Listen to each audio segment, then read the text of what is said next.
firing as I went into the room. I just started firing. In what direction? In front of me. What was in front of you? My parents.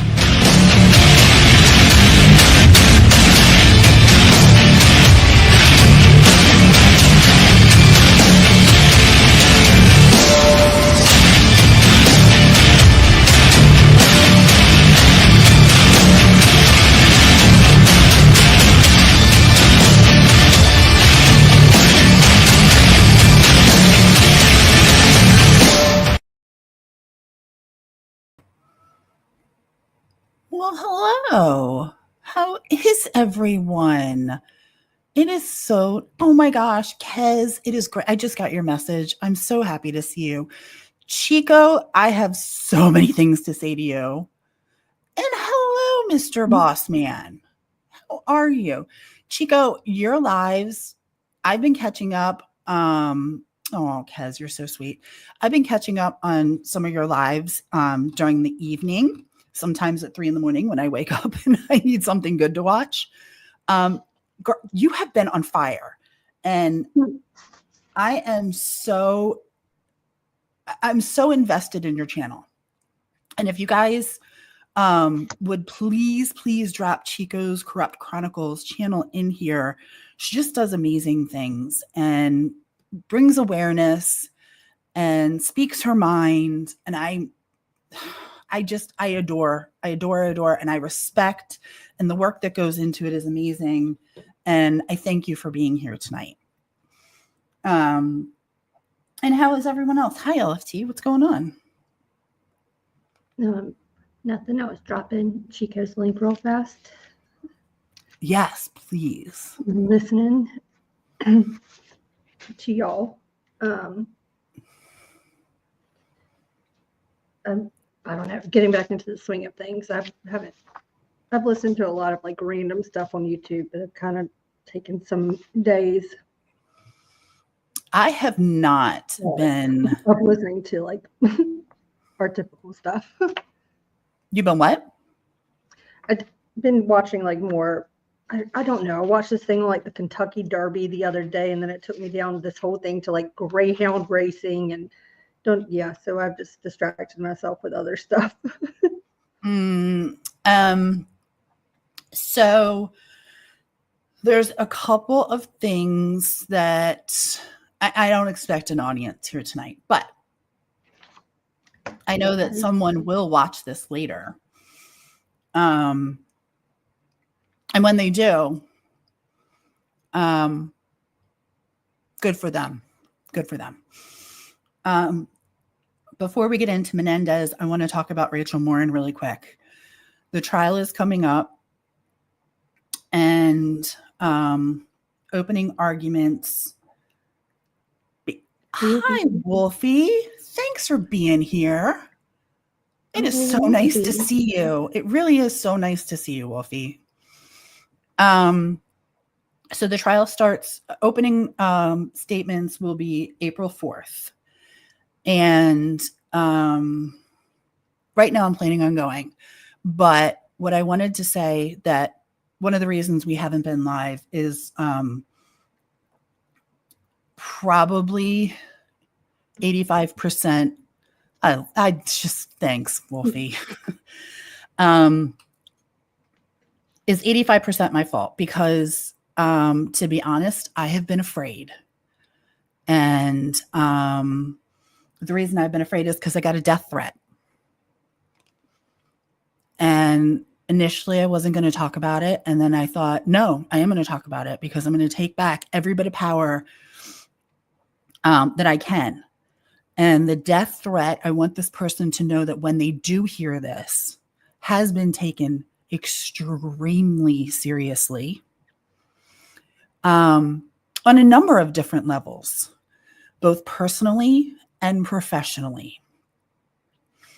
And I don't want to give away a whole lot. And I look like shit because I've been cleaning my house and doing spring cleaning today. And it's been awesome. I feel lighter. I feel great. But just to give you, if you can maybe not look at me, but maybe look over my shoulder. over in that direction, right there. Can you see what that my friends was my state test.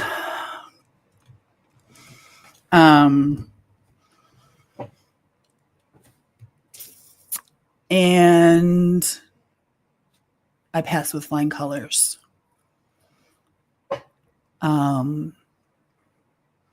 No, not the flowers. Did you want to see it again, Wolfie? I'll show you again. See the thing hanging on my wall? That blue thing right there? That thing. Mm-hmm. Yeah. So I have taken matters into my own hands as well as law enforcement's hands.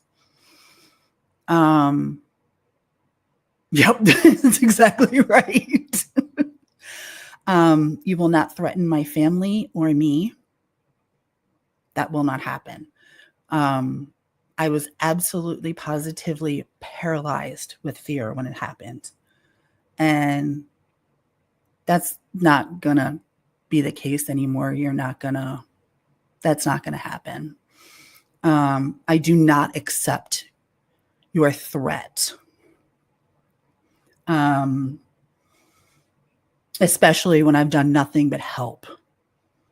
When I've done nothing but help. I've asked for nothing. I've given more than I've ever received. We've shut our channel down for the trial so that we don't give anything away until the trial happens. And I'm very, very aware of the things that we've done. And I'm super secure in those things. Makes me feel better knowing that you have something that, yeah. Oh, I'll tell you what it is too. It's fun as hell. That has been my new hobby, is going to the range. And it has been so much fun in the sense that it is something that I have completely done by myself. No one else. And I have sunk my whole life into it. Because I will not be living in fear like that. Like I said, I've handled it in all the proper ways, and I've handled it in my own way. And drunken texts, you dumbass, for putting it in writing.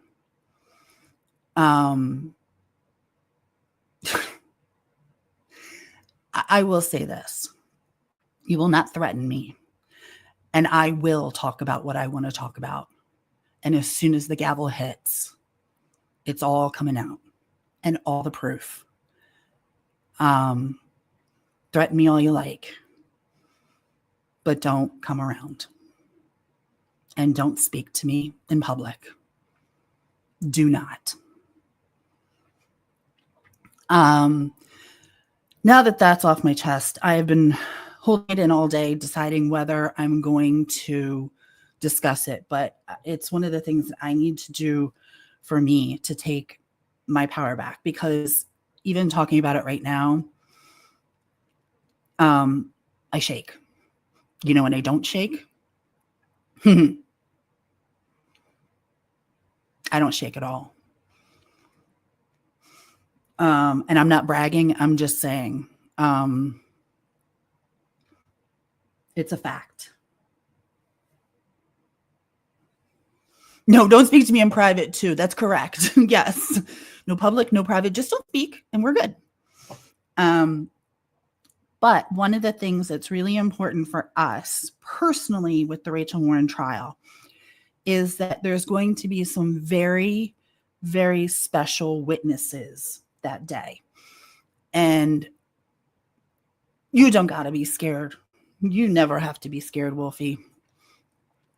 You've protected us for so long. I'll protect you.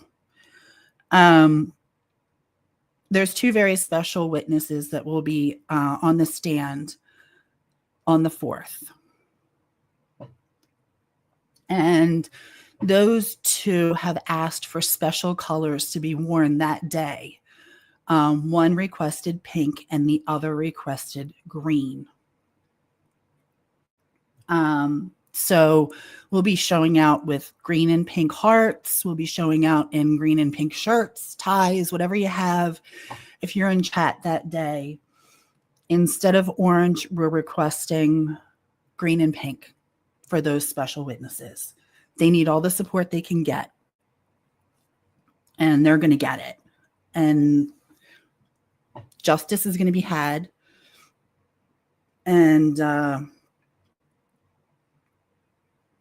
then perhaps people can maybe heal. I don't know. I don't have high expectations of that, but it's my hope and prayer that people can heal.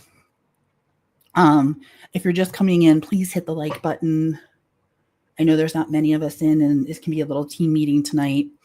I think, if I'm not mistaken, Jay is for Justice did a live today discussing Menendez. I don't know. I saw the thumbnail, but I didn't see her live. So I don't know if she went through this or not. But this changed my mind on a couple of things. I'm not going to lie.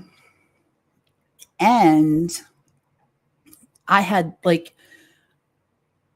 a 2-hour conversation with my husband last night, just going over some of the stuff that happened in this press conference that happened yesterday with the DA for the Menendez brothers. So what I figured we'd do, just to make it easier, is just watch it and kind of commentate over it. And I'll give you my thoughts. LFT will give you her thoughts. I know she's taken some notes. And she has her thoughts too, but we have not discussed it at all. But I definitely have, I have some interesting thought. Well, I think they're interesting. I don't know if anybody else will find them interesting, but I have some thoughts. And I also have to say, touche, Mr. District Attorney. Touche. And I don't mean that with respect. I actually mean it like, damn, that sucks. But LFT, do you have anything you want to go over really quick before we? No, just following your lead. We have, like she said, we haven't seen it or talked about it together. So this should be interesting. All right, let me get it. Let me pull it up. It was about an hour long, but we'll try and not make it. And try and go through it quickly-ish. Share screen. Hey, Tomboy Charm. Wait, hold on. Google Chrome is requesting to bypass the system private. Okay, I don't even know what that means, but okay. Okay. So, can you guys see that okay? Mm-hmm. Yeah. Just tripping in. All right, let me see if we can hear it first before. Tell me if you can hear this, LFT. Okay, no sound. Okay, no sound. Still no sound. Bad sound. What is he doing? No. Can you hear that okay? Okay. I don't hear it. Oh, you don't hear it? No, I don't. Well, let's try again. No. Hey, NorCal. You guys in chat don't hear that either? I don't think so. Not a great way to save money and keep your skills up. I know. Let me put another link in the back chat, because sometimes when you've been able to open it that way, it's worked.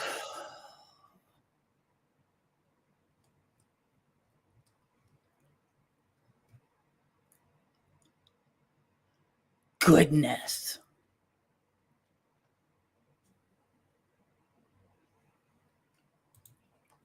Let me shut it down and see.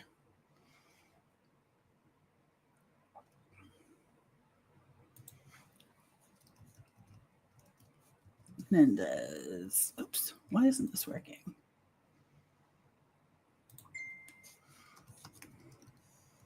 Menendez. Jesus, now my. Did you put it in the back chat? Yes, I'm trying to. My thing was just jumping everywhere. Couldn't get it. I just put it in right then. See if that one opens.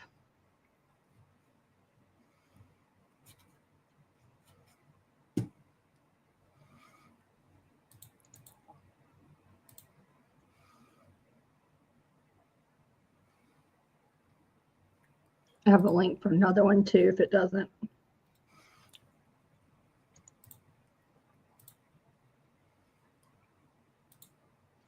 Good morning, everyone. Thanks for. Yeah, I can hear that.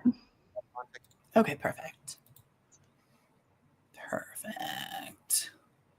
Let's just put this over here. And we're off. California Attorney General. We're here today to announce the arrest of 3 major fentanyl traffickers. This is not it at all. God. Hold on. Wait. Oh, I'll do it. It's fine. Hey, Elena. Hold on. I got it.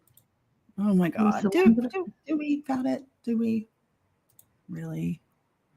Oh, I thought I had it, but let me double check. Hey, Delina. NorCal, it is great to see you. Thank you for coming in. Okay, this one, let's try. Are you doing Menendez in the title? Menendez. Yes. Press. The one from March 10th, right? Yesterday was March 10th, That's correct? Mm-hmm. Watched the conference. Okay, got it. Copy. Paste. Paste again. Hold on, I might have it here. Let's see. Tell me if you can hear this. Keeps opening them. Oh, they're doing.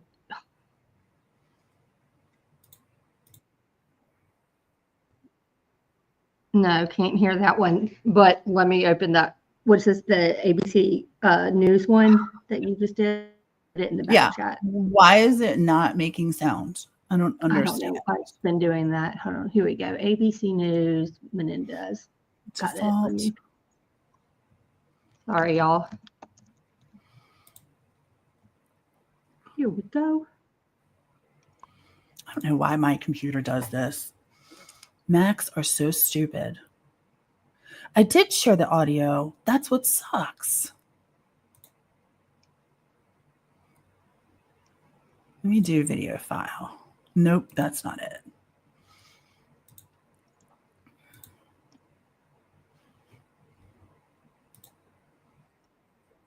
Oh my gosh. All of a sudden, everything I'm opening up has like the Hold on, pop-up. hold on.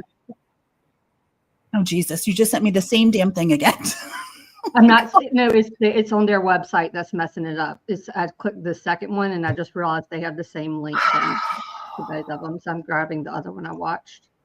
It was not like that earlier because that's the one I watched as I was reading that freaking. No, typically I definitely did not put the batteries in right. No. Mm-mm. Here we go.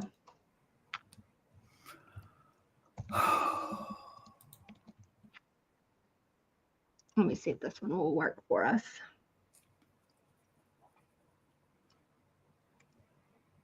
Try to unplug and plug it back in. Wolfie has the best advice. I like the battery option. It's the one that's like 51 minutes, right? Yep. It was just on yesterday. Mm-hmm. Let's see if this one will work for you.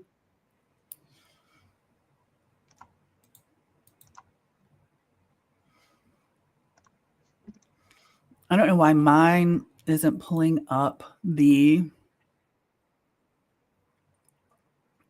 Oh, and I have to go in under a different account. so that we have premium because bitch.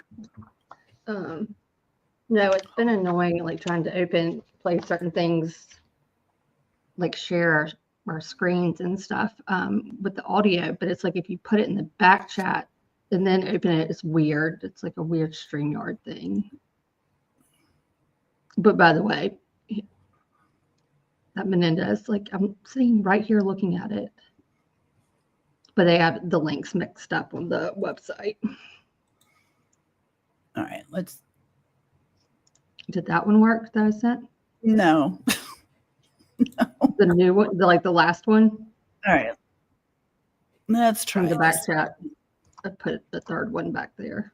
Hang on. We just like this is.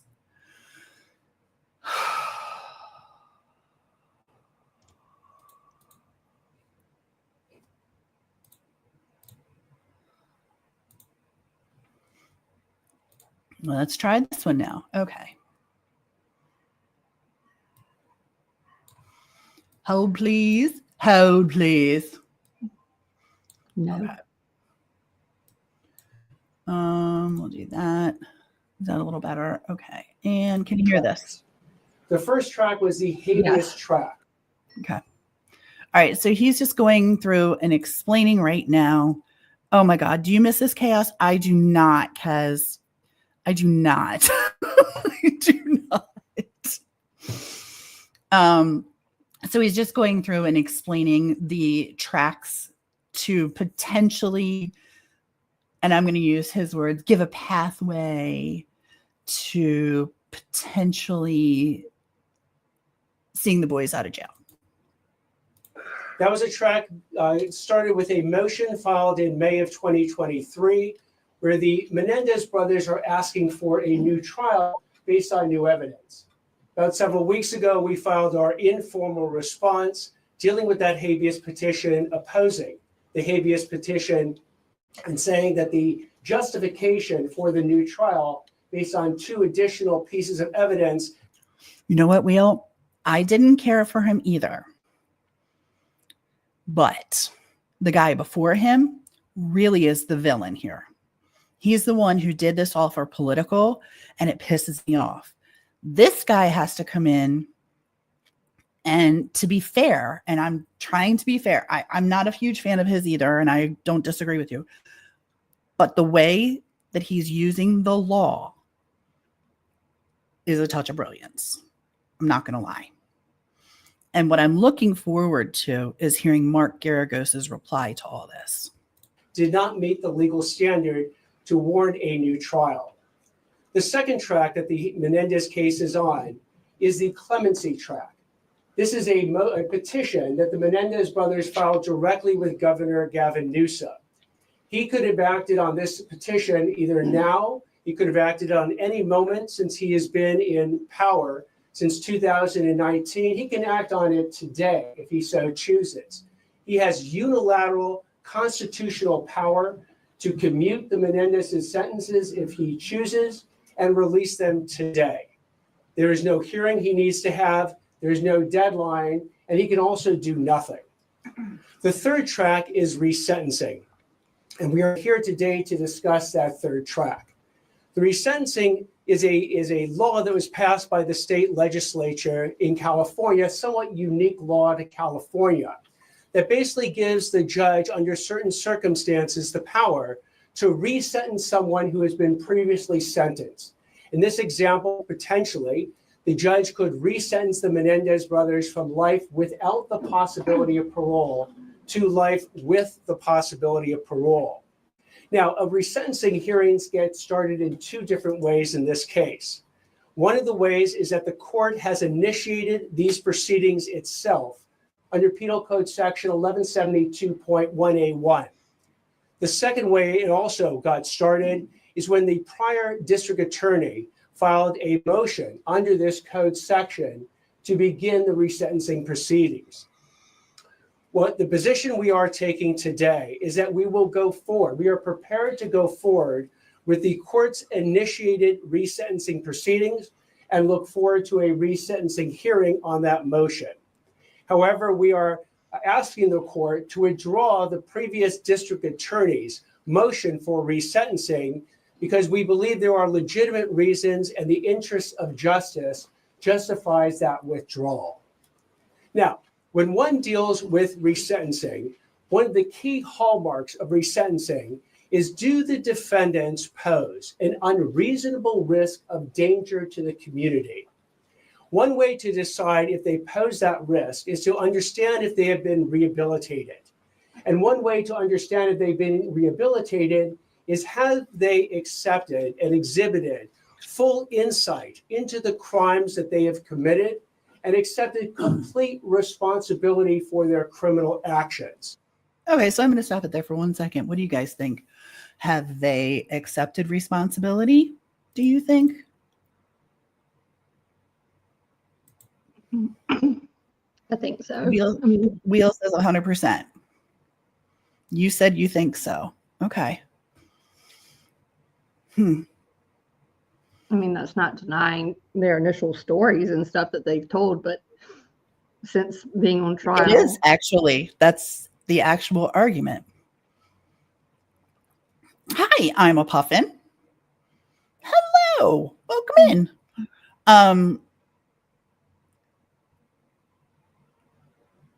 Okay, no, because we just are so glad that you popped in, love. And I got your message and I'm going to reply to you as soon as we're finished here.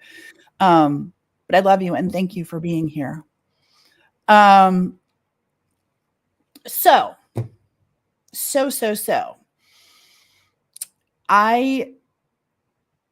I've kind of done a 180 here, not going to lie. So I think it's interesting that you think that they've accepted responsibility. Because as this goes on, I want you to keep asking yourself that question, have they? Governor Newsom gave us a primer on how this actually works when he dealt with the Sirhan parole recommendation that had been made to him back in 2021. At that point, Sirhan, who was the assassin of Senator Robert F. Kennedy in the Ambassador Hotel back in 1968, had been up for parole hearings 16 times. For the first 15 times, the parole board denied parole. But on this 16th time in 2021, the parole board recommended a grant of parole to Governor Newsom. So he looked at the case and he actually issued a written decision. And in that decision, he analyzed the factors that were both in favor of parole, and there's an analogy to resentencing, and the ones that weren't. The ones that were in favor for parole was that at the time of that parole hearing recommendation, Sirhan was 77 years old. He had been in prison for 54 years. He was suffering from a diminished physical capacity. In his childhood background, he had lived through a war-torn area.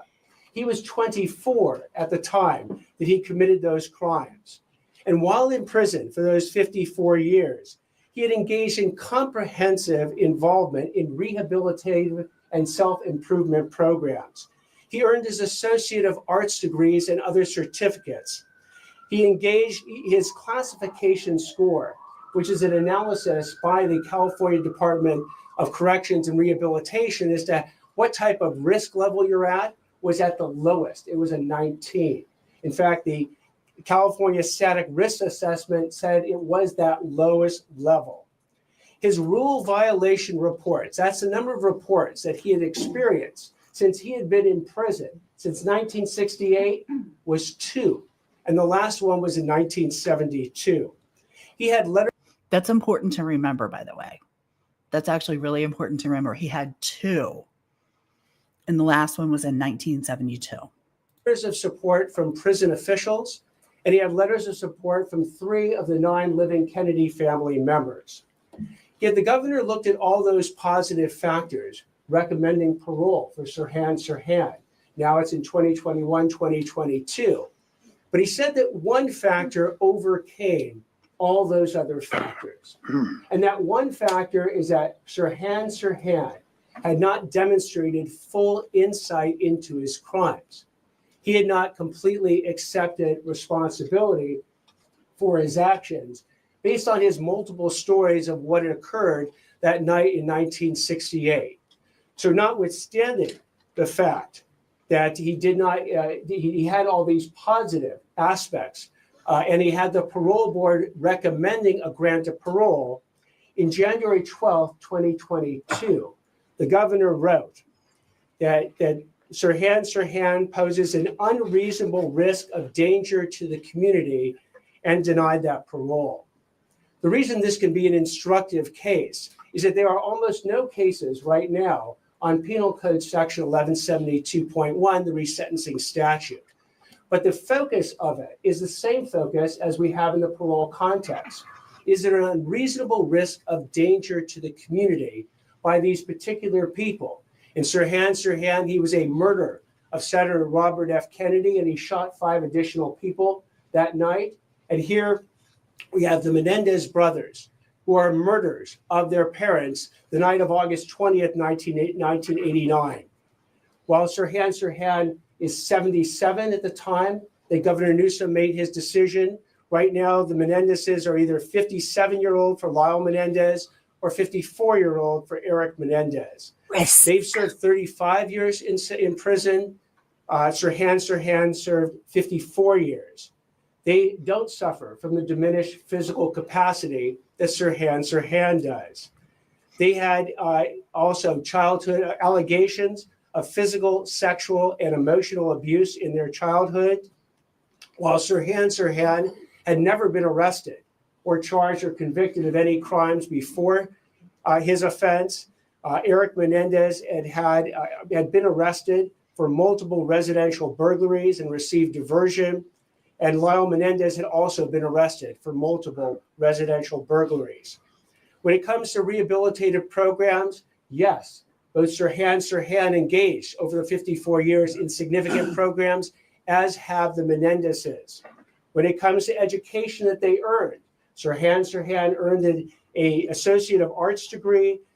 Eric Menendez has earned multiple Associate of Art degrees and is currently enrolled in UC Irvine. And Lyle Menendez earned his Bachelor of Arts degree from UC Irvine. As far as classification scores, they're all at the same level, a 19, which is considered the lowest level you can be at in the prison system. With respect to that California static risk assessment, they're all at the lowest level. Rules violations, you had 2 for Sirhan, the last one in 1972. You have 9 for Eric Menendez, the last in 2021, and 8 for Lyle Menendez, the last in 2024. Okay. So here's where I started to see things and went, okay. At first I was like, why Sirhan, why are we doing this? And then I started to see it. It became very clear and very colorful. The risk assessment that they do is low. And they clearly have been caught doing more things more recently than Sirhan did. He was actually literally a model prisoner. And what they've said is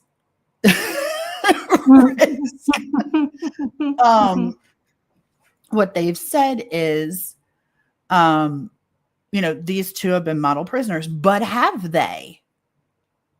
Have they? I mean, they've been caught with several cell phones. They've been caught fighting. Now, here's the deal with the fighting, and I want to be very clear when I say this. They have been assaulted. Lyle actually had his jaw broken. Eric's been assaulted several times, and neither have ever fought back. Never fought back. They've taken whatever it is, and I think, I don't know why they did that, but they never fought back. So when I started to see how clear it was becoming, I got nervous. And I started to lean in even more to what he was saying. And this is where he got me, is this next bit. But when I started to see the pattern that was arising of how we were comparing, one, two murderers to another. Hold on, I'm reading Wheels. He says, I have a personal friend who did 13 years in California penal system. Wait, I got to read this on my iPad. And to not have any violations is next to impossible. You have to have allegiance to some prison gang to survive. Marilyn was going to spill the beans. I do believe that's true. Actually, Risk, I do side with you on that one. Marilyn was going to spill the beans. And Wheel, I agree with you there too. You do have to have some form of allegiance to somebody. You have to have protection in there somehow, whatever it is. And I'm not judging them for having protection. What I'm saying is they've been caught. And as high profile prisoners. What? No, continue. Sorry, I interrupted. As high profile prisoners, you have to be even more careful. So that being said, what were you going to say? Well, you're right. You do have to be more careful, I think, in their position. But I think in some of the things like the cell phone thing. Basically, neither one of them, like the cell phone was called like within the cell that they share. Like they're not the only person in that cell, but no one would take responsibility for it, kind of deal. Like some of those, like I can see, of course, and I'm sure the other people got written up as well. But they used some of the things that I feel like these minor infractions, because I do feel like every one of them, I'd be surprised if there wasn't an inmate. Here's the thing. Hold on. You just said minor infractions. It's not a minor infraction. An infraction is an infraction. It's black and white there. You're right. It's not minor and it's not major. It's a mark against you. And that mark against you goes against you when it's time for parole.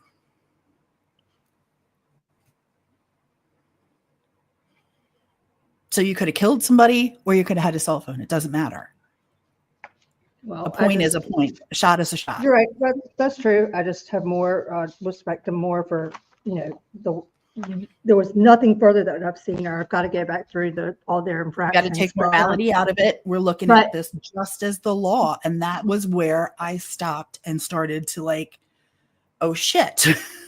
Well, what I would be interested to know too, in terms of like just using the cell phone as an example, how was that cell phone being used? Like, what did they figure out? A number called. Were there any images, things on it? Like, I go back to Oklahoma, an experience that we've, read and witnessed with an inmate there who carried out not only. Nope, you're going down the morality. It doesn't matter. It's contraband. It could be a knife. It could be a cell phone. It could be an ice pick. It could be whatever, a nail file. It could be anything that they're not supposed to have. And it's black and white. It's not morality. And that is where I'm starting to really get some of these cases more and more. And it's easier to not argue because the fact remains. It could be toilet paper. It could be anything. If you get a shot, you get a shot. That's it.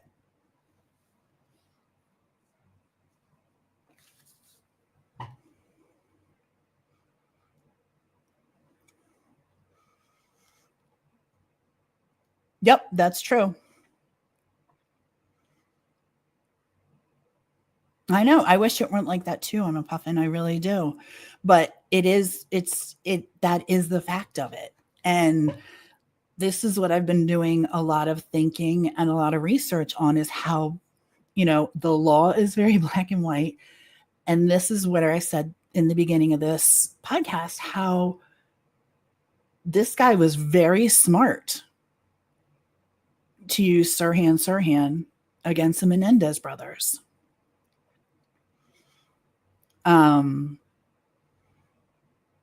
So yeah, that's what I'm trying to get. Like, I'm trying to get myself out of thinking through the morality or the feeling or the, well, it was just, or it was, it wasn't a knife. It was a cell phone. Doesn't matter. It's contraband.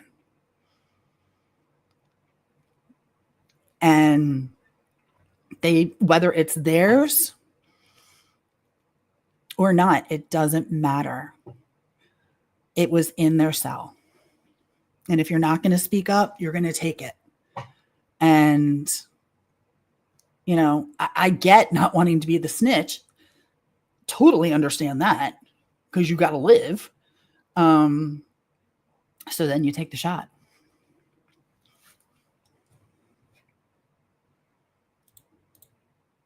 They each have letters of support from prison officials, and the Menendezes have multiple letters from all living victim family members, aside from one who recently passed. And they received those letters in support of their being released. With respect to them, the key issue of exhibiting insight, full insight into their crimes, and completely accepting responsibility for their actions, this is where the Menendezes, like Sirhan, also fall short. As we lay out in our pleading, which is now 87 pages long, we go through a 60-page statement of facts, which is different, by the way, than the 3 pages that the prior motion had laid out as far as the crimes that are involved.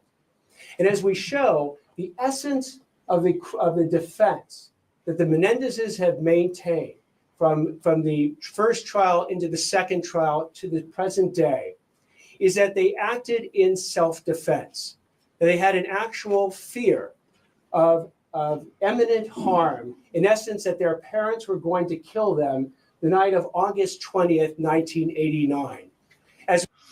This is so funny, Risk, because this was a whole 2-hour conversation my husband and I got into last night. I don't believe in conspiracy theories. I'm a fact-based human being, but 10,000% I agree that Sirhan was MK Ultra. 10,000%. 100% agree with you. Shift. Hi. I love you. As we show extensively, and just to make this point, that this case is not, or their defense was not about sexual abuse, because I know that issue has come up many times, but about self-defense. I take you to both Eric, Viles, and their own attorneys' statements. At trial, Eric testified, and he was asked, did you kill your father because he sexually molested you? Answer, no. Oh. Did you kill your parents because you hated them? Certainly no, was the answer. Did you kill your parents because you wanted their money? Answer, no. Did you kill your parents as an act of mercy? Answer, no. Why, Mr. Menendez, did you kill your mother and your father? Because we were afraid. What is it you were afraid of? I was afraid of dying. Who were you afraid was going to kill you? My mom and my dad. Lyle Menendez similarly testified as well. It was asked the question on August 20th, 1989, did you or your brother kill your mother and father? Yes. Did you kill them for money? No. Did you kill them because you wanted to pay them back for the way they had treated you? No. Why did you kill your parents? Because we were afraid. That is the essence of their defense at trial. It was not sexual abuse. The jury was never asked to render a verdict on sexual abuse. It was all about self-defense. In fact, Eric Menendez's attorney, Leslie Abramson, said, we have never said that because you're abused, you're justified in killing your abuser. We didn't argue that and never will. Okay. So, you know how call-out channels on YouTube use their own words against them? Do you know what I'm talking about?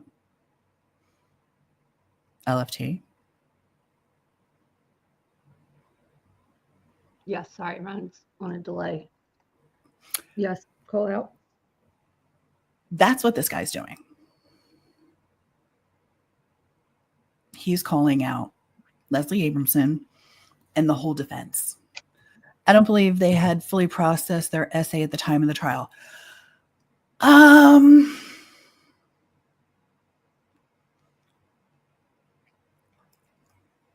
50-50 on that, Wheel. I don't know. Well, I think I agree with you. I think I agree with you. And I think I can agree with you with that because they were so young and still going through it. So I think I can agree with that. I don't think there was a lot of thought process going on in their heads. It was just, how do we escape? And then when it happened, it was, how do we continue to live, basically? None of it being right. None of it being right. My initial feeling for the Menendez brothers was that they have served their time. They have been model prisoners. They've helped others. And I think that they basically have been punished enough.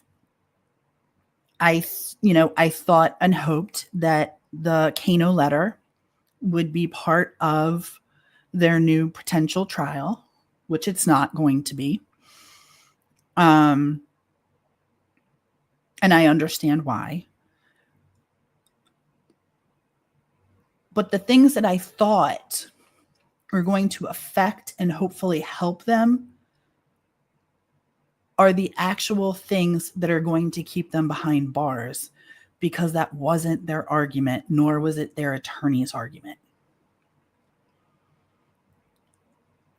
And this is where the Democrats registers had their brains all foggy. In some ways, I think that is true. The facts will hinder them. I do agree with that too. I think, like I said, I think as much as I'm not a fan of this guy, and as much as I do think that they should be released, if we're following the letter of the law, we got to do it across the board. It can't be okay here and not okay there. And if there's a risk of potentially letting a child, someone who harms children, because they've served their time, what's the difference? You do, Will? Yeah, me too. Okay. Ask away. I would also suggest, if y'all haven't done it, on the DA's or the governor's website, the reports for, I think, the past 5 years, resentencing, clemency, all that is with the documents pertaining to the case and the reasoning for approving or disapproving it. Everything's mapped out. It's pretty interesting if y'all go look at the different other ones too that are mentioned, not just Sirhan. Well, basically, once you follow the end of this, there's only one thing that needs to be done, and it's an ultimatum. That's why I named it the ultimatum. It's an ultimatum. If they do this ultimatum, then I'll give you a little sneak peek here. If they do this ultimatum, if they go the way that this DA wants them to, and they admit their wrongs and said they lied and all the things, what he says, if you listen to him, is this is a pathway to potentially maybe get a resentencing. That's not a guarantee. And the judge has to find that they are completely and 100% sincere. And this has nothing to do with the fact that they're going to get out of jail or not. Now, if they admit that they lied for 35 years, it is only to get out of jail. So they're screwed. If they lied, then they've also taken all the other victims, Roy Russello, other members of Menudo, other kids who were harmed by Jose, and their stories go out the window. I mean, that's what he said, essentially, that he'll, Hockman will reconsider his position of Lyle and Eric if they show an unequivocal admission that they have lied to everyone for the past 30 years. That's what I just said. But it's not, he won't rethink it. What he said is it's a potential pathway, is how he says it. So there's no guarantee. And even if they do admit that they lied, like I said, all of their victims get screwed. This is a catch-22. This is a total catch-22. And there's no winners and no way out. And I don't know. This is why I'm longing to see what Mark Garagos comes up with as a response. Because I don't know how they're going to get out of this. And this is why I said this guy's actually really smart for using the law the way that he did. And I don't disagree with him there. If you're using the letter to the law, and that's what we want for Rachel Morin, then it has to be across the board. And that sucks. But it is what it is, right? Justice is not gray. Justice is black and white. There's guilty or not guilty. So I'm just very, like I said, this messed with my head yesterday. This messed with my head. So just really listen to his vernacular.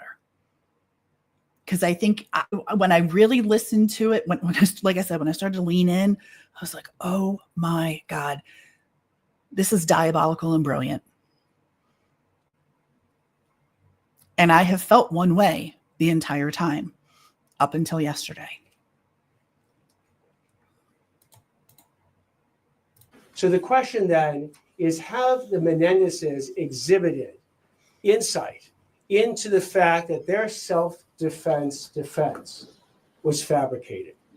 And as we go through the iterations of their defense that they issued from the time that they were arrested until the time that they went to trial, until the present day, what you will see is that the self-defense was the last iteration and version of their defenses. Because remember, the first defense that they came out with was, we didn't do it. That's not us. If you remember the 911 call, if you remember Eric He's going to Menendez address that, Tomboy Charm. screaming and crying when the police came out that night, he says to the police, we're going to kill them, referring to the people who had just murdered his parents. We're going to kill them. We're going to torture them. Who would have done this thing? The answer is the Menendezes. But their first iteration was it wasn't them. It was either the mafia or the cartel or the dirty business associates of Jose Menendez.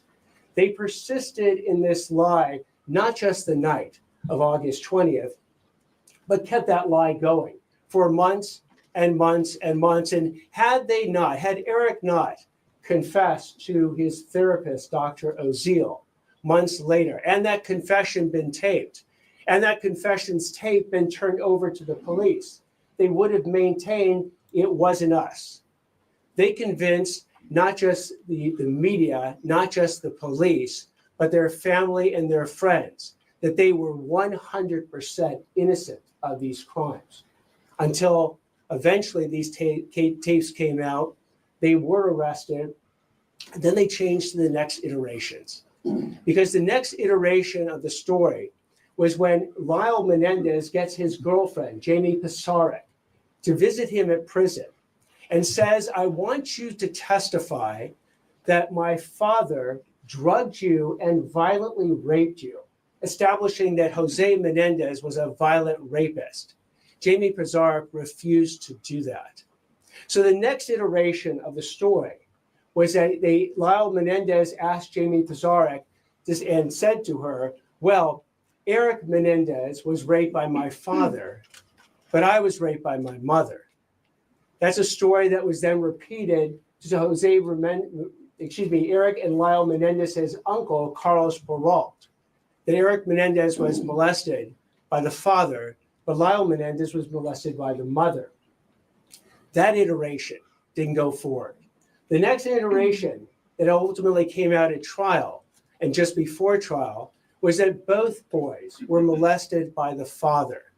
But as you heard a moment ago, that wasn't a defense to the charges of first-degree murder with special circumstances, because you had to add one more thing that the jury was now going to consider, is not just that they were sexually abused, but they were actually in actual fear of imminent harm, of their lives being taken by their parents the night of August 20th, 1989. So self-defense is the defense that they set forward at the trial. But what we show in our pleading is we go through the timeline to show that the Menendezes have basically engaged in not just the ultimate lie of self-defense, but a whole series of lies around it. And they took actions that were both premeditated and deliberate, not just sort of immediate responses to their parents somehow threatening them the night of August 20th. We point out that days before the murders on August 20th, on August 18th, the Menendezes drove 120 miles to San Diego to purchase shotguns and ammunition and use a fake ID and a fake San Diego address to make sure that the guns and the ammunition would not be connected to them. The day before the killings, August 19th, they go to a firing range and they find out that the birdshot ammunition that they had bought isn't good enough to kill someone. They're told you need buckshot ammunition in order to actually kill someone, and they buy it that day. Hours before these killings, at roughly 10:20. Because that has been the question of all questions. And that basically Lyle was away. He was at school back east, but Eric was going to be forced to go to UCLA. Why didn't they leave? They would lose their lifestyle. They would, there's a million answers to that. And I don't know the maturity or their level. I don't want to accuse them of anything because I'm not sure why they didn't leave. I think part of it is money and privilege. I do think it's money and privilege. I also think they were ignorant. I don't think that they knew what to do, where to go, and how to get a job, and all, they had lived a certain way their entire life. So I don't know why they didn't leave. I'm sure that they question that every day now. Well, I also don't think they knew how to live a life necessarily without their parents, which is weird, I know. But when you think about their upbringing, and it's like you're dictated and you do what they want, like that's how you've grown up and you're accustomed to doing, and that's all you know. And for them it came other privileges with that, the money, their circumstance, all that. But it takes a lot to retrain your brain and to learn how to actually survive when you've been immersed in it, for 18 years. I mean, it gets tricky. I mean, it's the truth though. I mean, technically, yes, they both should have been able to leave. And technically, yeah, they could have. But I think it's more than just money and privileges. It's to why they didn't leave. What else is it? Because I really don't think, especially someone like Eric, there's something that's so, it's like a sick relationship. People that hurt you, but you still they were so dependent and so directed. It's called toxicity. and how to live their life and all the decisions they made, when that's all you know, even though it's horrible, the fear too of like, how do you walk away from that? And then the fear of you knowing the power that they clearly, evidently felt that Jose for certain had over them, as well as their mother, that fear, like it just, sometimes you just float along, and it's a hard thing to change. But also going and opening fire with shotguns isn't the answer either. But I don't think it was because they, didn't walk out the door simply because then their pockets wouldn't be filled. I think there's more to it. I think there's more to it, but I think it's that's part of it. psychology. I think it's part psychology and a lot behind it that I'm not an expert to speak on, but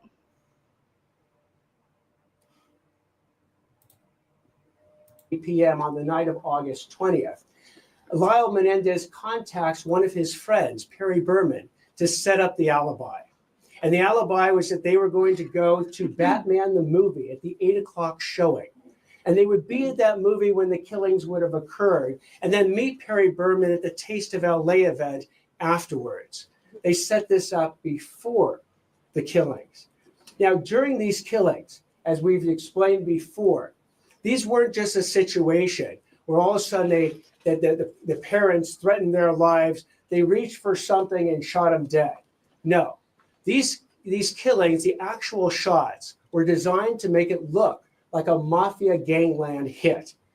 They shot Jose Menendez through the back of his head. They shot Kitty Menendez not only once, which then caused her to go down to the ground, bleeding, but when they ran out of ammunition, they went back to the car, reloaded the shotgun. Then Lyle Menendez took the shotgun, put it up to Kitty Menendez's face, and pulled the trigger. Again, to make it look like a gangland shooting, but that was not enough.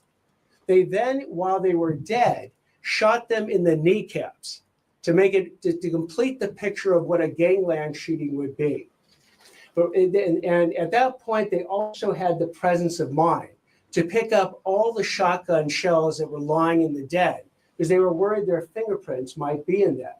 They then called Perry Berman to establish the alibi and went to the movie theater to buy the tickets, only to find out they couldn't buy the 8 o'clock showing because the next showing had already occurred. And Perry Berman had already moved on to a different event, so they couldn't meet up with him. So they took all those shotgun shells, they took the bloody clothing, they go to a gas station dumpster, and they dump it in the dumpster. But now they got the shotguns, what to do with them? They had the presence of mind to drive up to Mulholland Drive and throw the shotguns off the hill on Mulholland Drive. They then went back to the house. When they get back to the house, that's when they made the 911 call that someone killed our parents. And then when the police arrived, that's when they said, as I said before, when Eric and Lyle are running out screaming and crying, and Eric says, I'm going to kill them. No one should be forced to watch that Who risk. would do this? Knowing, of course, that it was him and Lyle who had done that exact crime a little more than about an hour and a half beforehand. So you had a situation then where thereafter they engage in this deception, the mafia hoax, the lies to their friends, their family, the media, and the police. And what's interesting as well is the actions they take immediately afterwards. If these were kids that had just lost their parents, you would think the last thing in their mind would be to check on where the will is. But sure enough, within 48 hours, they go ahead and obtain the computer that they believed a new will had been written on, disinheriting them, bring in a computer expert to delete and then double delete all the files dealing with Eric, Lyle, or Will that are on the computer. Go ahead and remove the safe from the family home into a neighbor's home to look at the safe only to determine there was no will in that. And then even go to the bank safe deposit box to go ahead and see if Jose Menendez had put the new will there, disinheriting his sons as he told them he was going to do. So the story again keeps going on. And today, and Lyle Menendez, at least from the beginning, fully expected for them never to go to prison because they had successfully convinced everyone that they didn't do it until they spoke to Dr. Oziel. And Eric, feeling the pangs of guilt, feeling even suicidal, talked to Dr. Oziel and basically told Dr. Oziel that they had done it. When asked about why they killed their father, they didn't mention self-defense. Why they killed their mother Delana, you can write anything you want here. Anything you want. that night, they didn't mention self-defense. What they said about the father, what Eric said, is that he was a controlling, dominating force, and that is the reason that he was killed. When he was asked about the mother, he said the mother would be a witness to the crime, so she had to die. That the mother was so miserable because the father had had an affair that we needed to put her out of her misery. That the mother could not live without the father, and if we were going to kill the father, we had to kill the mother. What doesn't happen in any of the tape conversations with Dr. Oziel, and remember, he is being brought on by the attorneys to eventually go ahead and prepare a defense to the murder charge. So what they never tell Dr. Oziel in all the tape confessions is that they were in any fear of their life that their parents were going to kill them that night or any night, and that they experienced sexual abuse by the father. So the story then goes on because once they get into jail, additional lies come up. I've spoken before about the lies that Lyle tried to tell with Jamie Pizarnik about her being violently raped by Jose Menendez. They also enlist another of Lyle's girlfriends, Tracy Baker, where Lyle literally writes her a script, a letter that is found later that lays out a story of the mother trying to poison the Menendez brothers and the entire family. Tracy Baker actually testifies to this false story in the first trial, though not in the second. And not only that, but Wheel, do you see what I'm saying? Like, this is where I was like, oh, crap. Like, all this research that we've done, all the things, God, we've written so many things and we've studied so much about Menendez. This guy breaks it down in such a way. And I'm not saying he's right. I'm just saying he's using the letter of the law to his advantage. It is what it is. It is what it is. It is wild. I agree. It's absolutely wild. Eric and Lyle Menendez each testify to this fake mom's going to poison us story. This actually changed. What we also me find yesterday. out is that Lyle enlists one of Eric's friends, a guy named Brian Eslamania, to go ahead and corroborate the self-defense story. How is he going to do it? Because the letter that Lyle writes to Brian Eslamania, which is actually found by the police, he has detailed instructions down to the actual word that Brian's supposed to say that the day before these killings, the Menendez brothers came to him to get his handgun in order to establish that they had this fear of their parents, even at 24 hours before, and tried to get a handgun. That is actually disproven. And when it's disproven, again, Brian Eslamina says, look, I didn't have that conversation with the Menendez brothers, and I didn't even have a handgun to give them, even if they said that I did. So you had these situations. The Brian Eslamina attempted suborning perjury. The Jamie Pizarnik attempted suborning a perjury, and the Tracy Baker actual suborning a perjury that the Menendez brothers engaged in to establish the self-defense. But it failed. And the reason we know it failed is that a jury heard all this evidence. And the jury, the second jury, the first jury hung, but the second jury that heard all this evidence rejected the self-defense and found them guilty of first-degree murder for both parents with special circumstances. And what's also important to note is that this conviction has been run by 5 different courts over the last 30 years. It went to the California Court of Appeals. It went to the California Supreme Court twice. It then went to the U.S. District Court. It then went to the U.S. Ninth Circuit Court of Appeals. The Menendez has brought up every single argument that they bring up now about the faulty jury instructions, the exclusion of certain sexual abuse evidence at the trial, about certain other court rulings, and it's been rejected and rejected and rejected over and over and over again. So here's the thing. Oh, hold on. Here's the thing. When he said it's been rejected all these times, I was like, God, why? You know, I truly in my head, I'm trying to figure out like, why has it been rejected every time? If they had such a great an argument, you know? And now I see.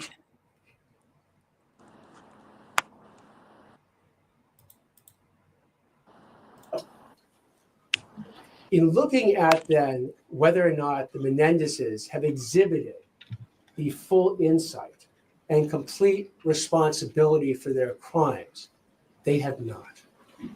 Because, and we outline this in 20 different lies that they have told, which is an attachment to our submission.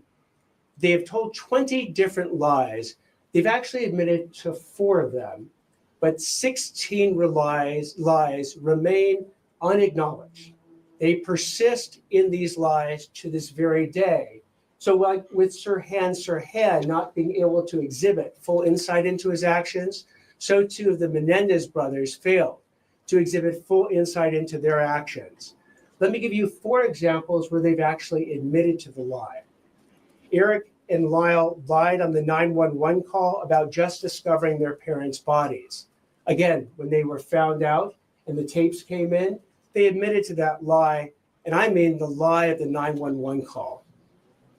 The second lie that they've admitted to is that they lied to the police, family, and friends and the media about their involvement in the murders.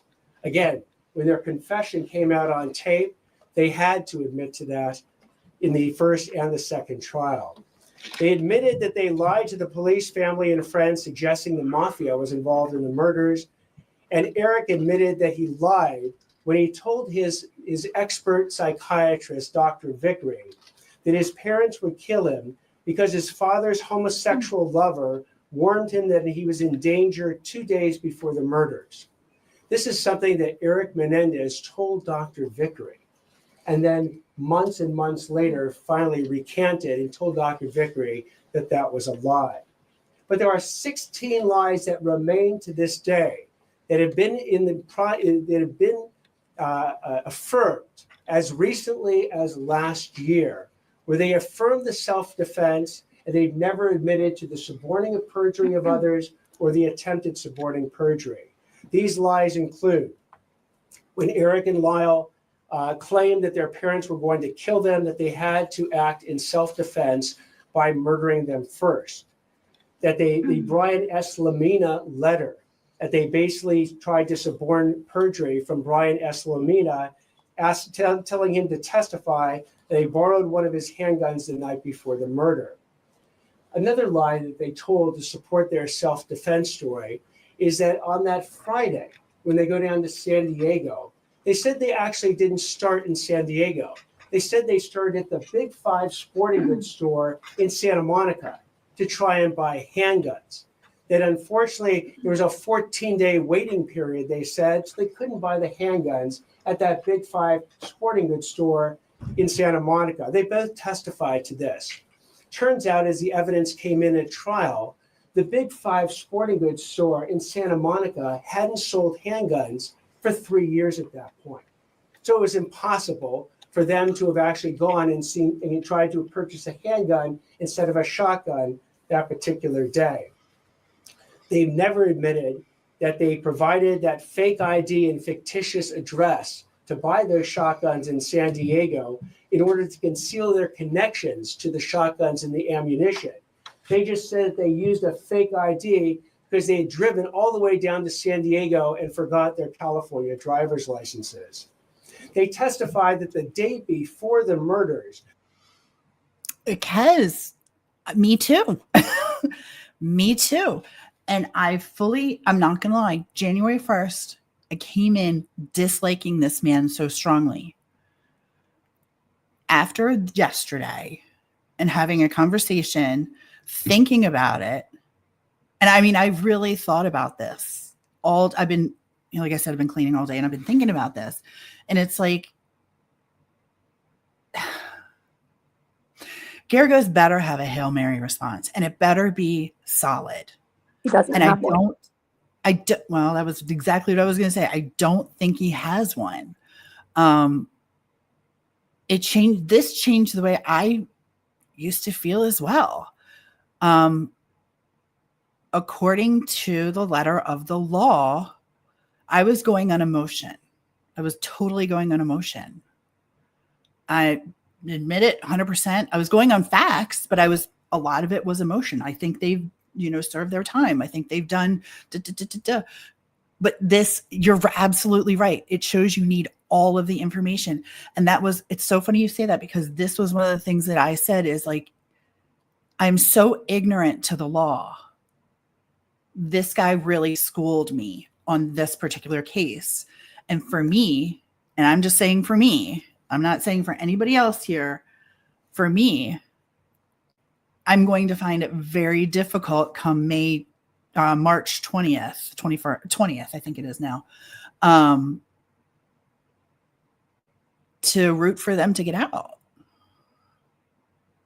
It may be, but a court of popular opinion won't get them released. The judge will. And he's got to follow the letter of the law. And it's so to me, I wanted him to say at the end of this, checkmate. I really did. I wanted him to say checkmate, because he literally I don't know what could be said after this. Do you, LFT?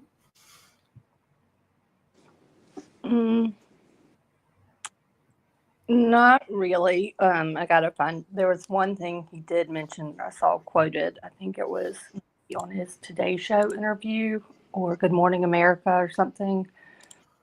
I'll find it before I say it out loud. He made one kind of like on a legal point. Garagos did. He raised, I believe that was one of his issues. I have to double check it though before I say it, because that was one thing I was like, well, I guess that is something. I just have to go back. Like I said, I did a lot of reading and stuff yesterday and this morning on it, and then watched this afternoon and started going through the 88-page document and looking at the law stuff. But I'll look at it. I'll find it. But it didn't, let's just say he's clearly not impressed with Hochman right now. And I'm sure he's not. And then, I mean, you've got that, and gosh, the cousin's letter from March 6th that was sent to the U.S. Attorney's Office or Department of. No, the letter from. Oh, no, I know what you mean. Yeah. I'll find Garagos what he said though. What right, let me know when you find it. Yeah, give me a second. I'll find it. they had stayed away from the home all day that Saturday, even though a witness came forward who was the pool repairman, who said they were playing tennis that day at the house and disrespecting the parents who were in front of them. Again, another lie which they have never acknowledged. They lied when they said they didn't plan that alibi before the murders. They lied when they said they did not ask Perry Berman to come back to their house in order to be a witness on the discovery of the mutilated bodies. They lied when they said that they did not stage the murders to look like a mafia gangland hit. They lied when Lyle said they tried to suborn that perjury from Jamie Pisarcik about his father drugging and violently raping her. They've never admitted that they lied when they testified that their mother was so dangerous and unpredictable that she tried to poison the whole family. And they've never admitted the suborning of perjury from Tracy Baker when they actually got one of Lyle's girlfriends to testify to the fake mother's poisoning the family story at trial. They further lied when they testified that they thought their parents were going to kill them during their Saturday afternoon fishing trip. They lied when they testified that when they burst into the den with their shotguns, that it was too dark to see and their parents were standing up or moving towards them. Expert testimony showed that at all times, the parents were seated on the couch when they were shot, or mom was on the ground bleeding to death when Lyle came back and shot her in the face. They lied when they said that they testified that the reason they rushed in on their parents was because of self-defense, and they thought that their parents were going to shoot them first that evening. And they lied when they testified. Okay. So one of the things I just learned in my classes that I've been taking is that in a self-defense, if you're going to claim self-defense and you hold some kind of a weapon, okay, you have to, it just hit me when he heard him, I can't speak now because I'm excited, when I heard him say this. So in a self-defense situation, if you're holding a weapon, you cannot be the aggressor. What does that mean? That means you can't shoot through a door. You can't shoot someone first. You can't, you know what I'm saying? Like, if you're the aggressor, you can't claim self-defense.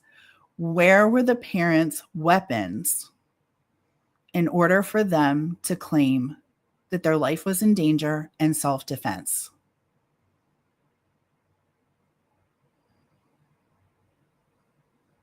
Anybody? I mean, clearly not stuffed under the couch. Well, they didn't have any. So their self-defense it literally just hit me listening to this and learning from my classes that in a self-defense situation, you're going to be the one on the receiving, you know what I'm saying? Like you're defending yourself in a life-threatening situation, but you can't be the aggressor. And quickly things can turn into you being the aggressor if you're holding a weapon and they are not. And that's when self-defense goes out the window. You're no longer in self-defense. You're now the aggressor. Now, with these two, if we go back and look at it through different eyes than I have looked at it before, it was very premeditated and thought out.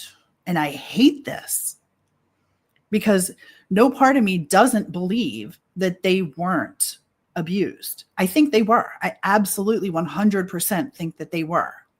No question in my mind that they were not. But how they handled it was wrong. And that's the bottom line.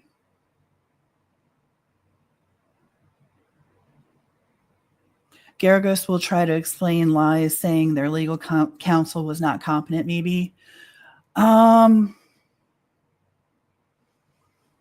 Maybe. Although if they believed that both of their legal counsel was competent, then that goes out the window too. Things shifted for me. Things just, 100%. 100%. It was a fabrication.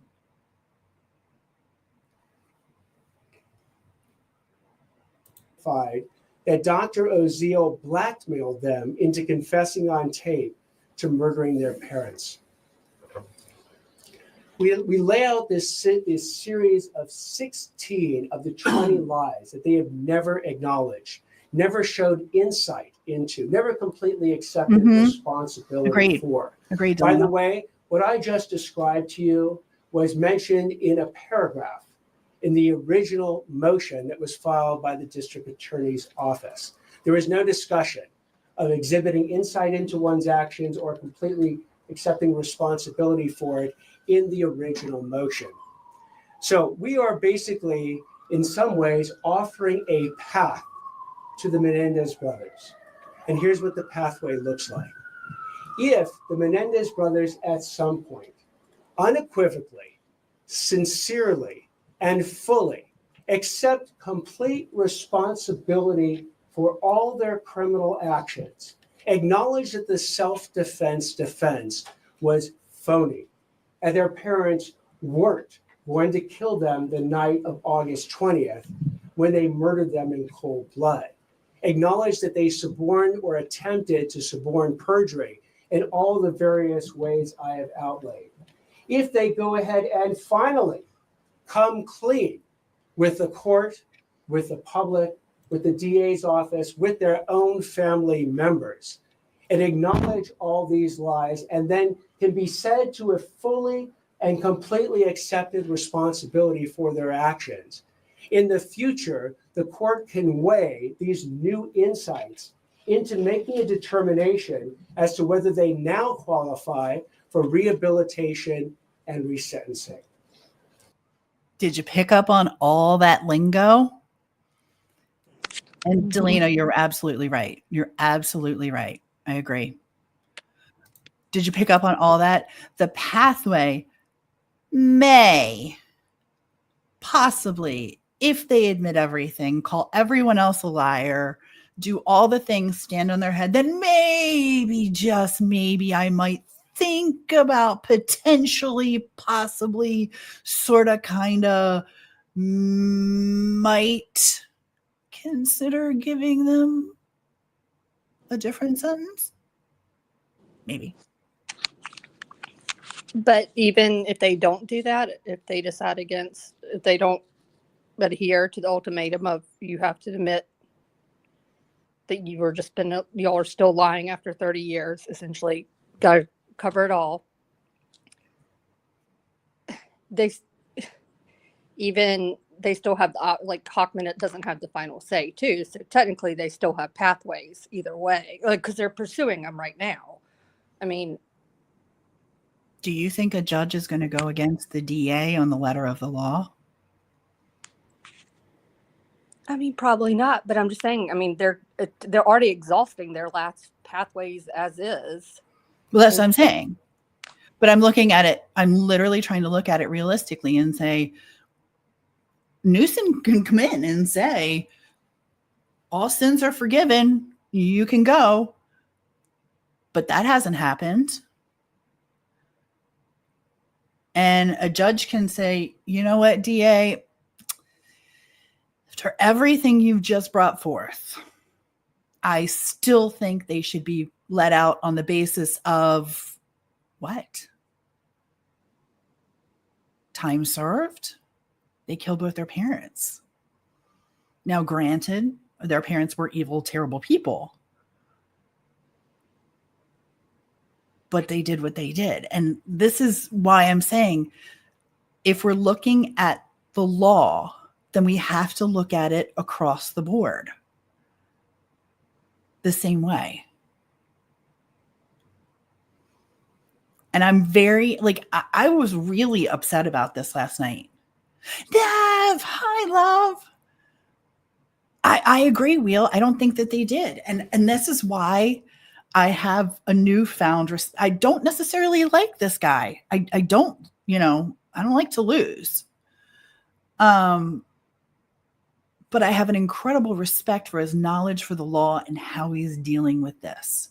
And what he's doing is he's taking social media out of it. And he's saying, here's the law. All of you who want to sign petitions, all of you who want to contact Newsom, that's great. But here's the law. And I'm going to lay this law out for you. And you're going to tell me how we're going to get around this. That's where I have respect for him. I don't have to agree with him. I don't like it. But he's right. I don't think they will get out. I also... girl, we had that conversation. No, you can't. You can't dismiss it. It's crazy. It's crazy. I like I said, I had a 2-hour conversation just like trying to go through both sides, like my heart side where it's like, oh God, these poor kids and what they've been through. And then I have to go through the side that I'm fighting for, which is the justice side. And I have to say what they did was wrong. And maybe they, in looking at it from this perspective, maybe they haven't accepted responsibility. Maybe they don't deserve to get out yet. So I don't know. I'm curious as to what your thoughts are, LFT. My sound cut off, so for like last probably 97 seconds, I haven't heard anything that you said until the letter of the law part right then. I'm just curious what you think. I mean, I see kind of both sides to it. I don't, like, of course there are things when it comes to the letter of the law, like, that has to be followed. But then it makes, like, do you think there were more, like, I guess my next question is, are they remorseful? Are they? Like, I'm asking you and y'all. That's a morality issue. It doesn't matter. That's between them and God. Their remorse has nothing to do with them getting out.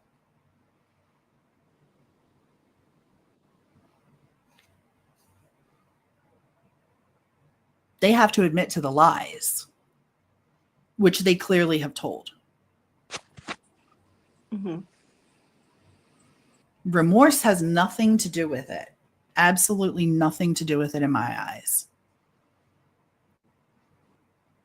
Do I think they're remorseful? I can't answer that. I mean, I have no idea. I would think so. I would hope so. But I don't know for sure if they do or not. And I don't think it matters. I think what matters is this guy laid out everything from start to finish, from the moment that prior to the murders, he laid out everything. And this is a tough argument. And because I don't know the law the way that he does, I'm not a Mark Garagos. We're fighting law to law here. We're not fighting law against morality.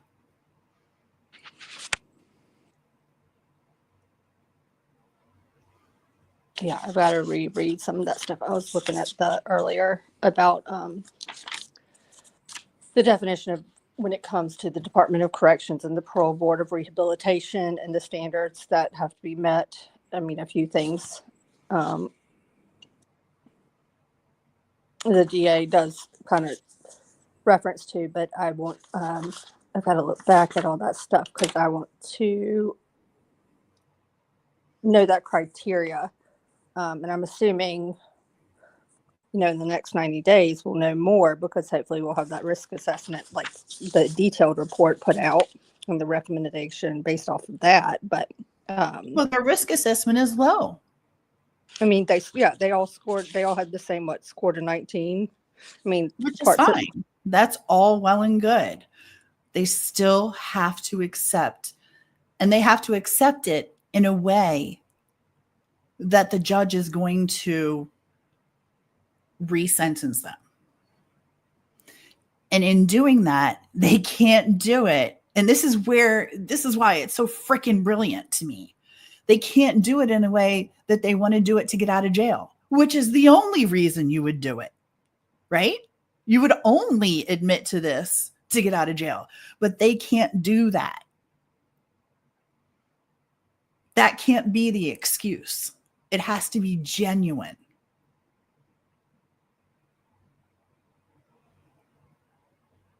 And that's where it's like, it's so screwed. Like he's nailed them to the cross. He has nailed them to the cross. Like it or not, they have to fight it with law and not morality. They have to come back and say, we are remorseful and we lied, and maybe a judge will hear it. Maybe a parole, will vote on whether they think that, well, it doesn't matter because the judge is the final vote on whether he or she believes they're sincere or not. Did they lie on the witness stand during their 2 trials? Sure did. He just laid it out. Yep.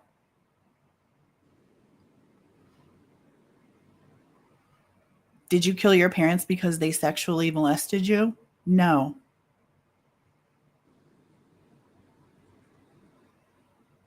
Look, he wants a snack.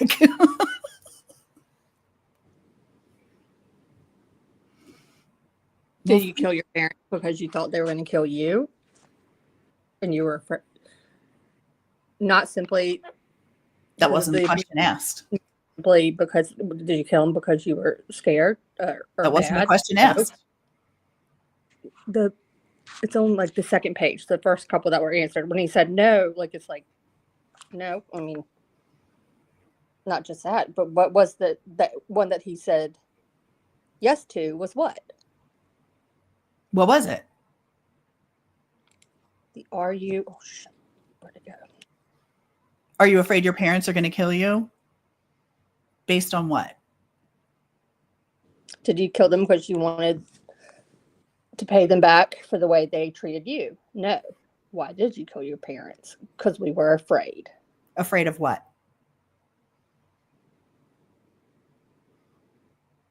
And the reason, I'll be honest with you, the reason I played that specific Eric Menendez in the intro is, my head hurts, is because he's very clear in that when he says, when his own attorney, Leslie Abramson, says, what were you shooting at? And he says, my parents. They knew what they were doing. Well, and she also said, Leslie Abramson also said, we have never said that because you're abused, you're justified in killing your abuser. Never. Didn't argue that. Never the excuse. Yep, we didn't argue that, and we never will. Never will. Nope. But self-defense. And I just explained to you what self-defense is. If you're the aggressor with the weapons, it's no longer self-defense.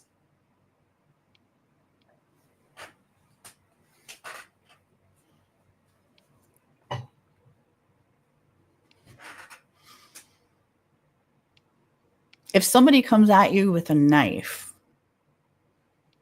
first of all, there's certain states where you have stand your ground state and you can stand there and fight back and do what you have to do. And then there are states who have a duty to run, a duty to retreat, right? Mm-hmm. Either way, neither of those things happened. So it was never self-defense. Being afraid someone's going to kill you is not standing there with a weapon.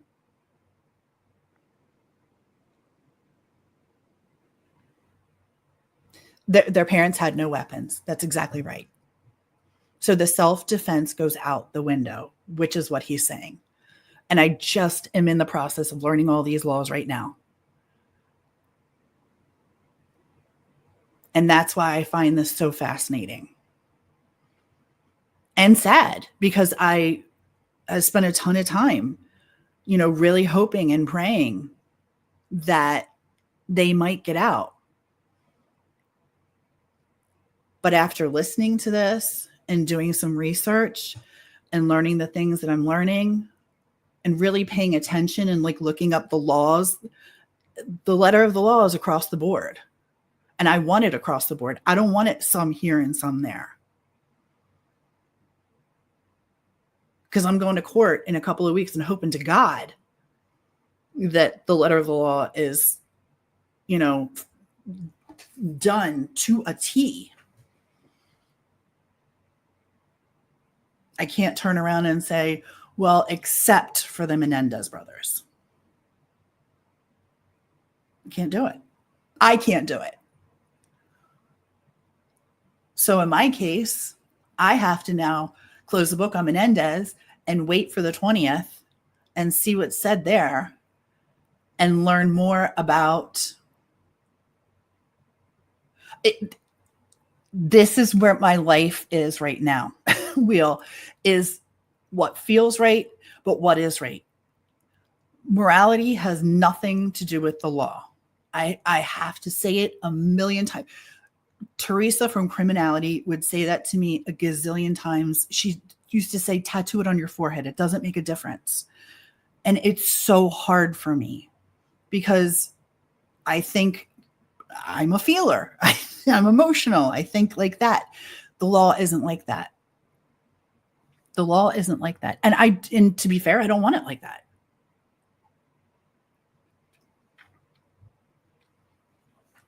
So for me, I have to wait now and sit back and go, well, this is a new chapter for me. I'm learning something here. I might not have. I know, right? Right? So it's just, for me, it's difficult. But like I said before, I have to respect, I can take him off. I have to respect what he's laying out here and how he's laying it out. I don't know. And I mean, I accept you don't have to agree with me, LFT, and I completely understand that. And I respect your feelings entirely.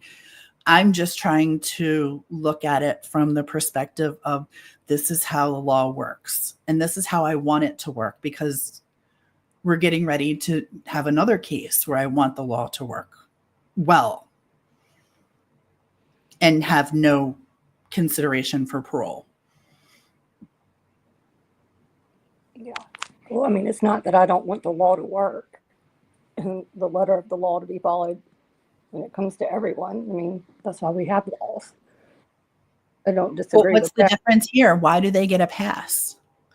This was something I never asked myself before.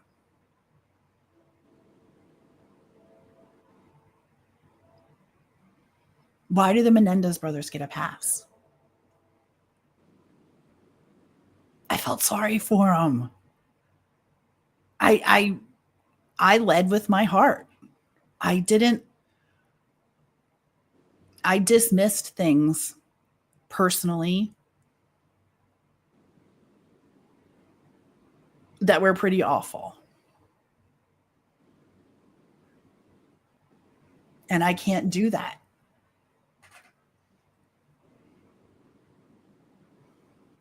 It's weird.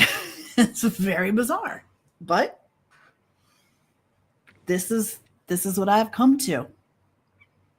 It's crazy. It is crazy. And I wait anxiously for Garagos's response as well. I hope it's like, he's a very, very smart man. And there's no doubt he's doing his research and doing all the things to come back with, a bang. But I don't know if it's going to be as wow as this was. Because this was whoa for me. Yeah. Well, I sent you the link to Garagos's thing. I haven't watched it, but I sent you the link to it and then some of the quotes from the articles that he said. How long is it? I think it's like 5 minutes, but I mean, put it in Messenger. Yeah, I have it. He said, one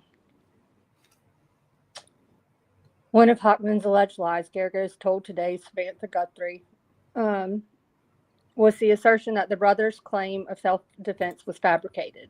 He keeps saying they were claiming self-defense. They were not claiming self-defense. They were claiming what was called imperfect self-defense. The jury did not convict. The first jury did not convict. That was a hung jury. Then the judge took away imperfect self-defense. He basically directed a verdict the second time around. He said that Hockman is just quote-unquote showboating. He knows for a fact that the brothers were cross-examined for weeks in the first trial. Every single one of those things he mentioned was either abandoned or was cross-examined in the first trial, said Garagos. And guess what happened? 2 juries, not one for Eric and one for Lau. Both juries voted against murder over the majority. Hockman is just trotting out the same old things, and he's re-traumatizing the victims. Who are the victims? That's the print articles. I mean, that's the rest. I'm assuming he means. Yeah, but who are the victims? I'm assuming he means the rest of the Menendez family, the loved ones, and potentially any other. I mean, I think the victims are Kitty and Jose. If we're talking the victims of the crime. I just was reading the quote. I'm assuming that, well, yes, they are the victims of the crime. I think Eric and Lau have been made to a degree to look like victims because the way the issue of abuse has evolved and been recognized throughout the years.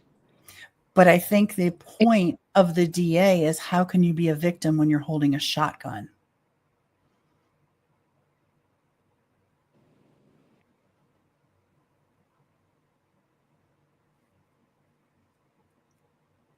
I don't know. I mean, I can't get into that.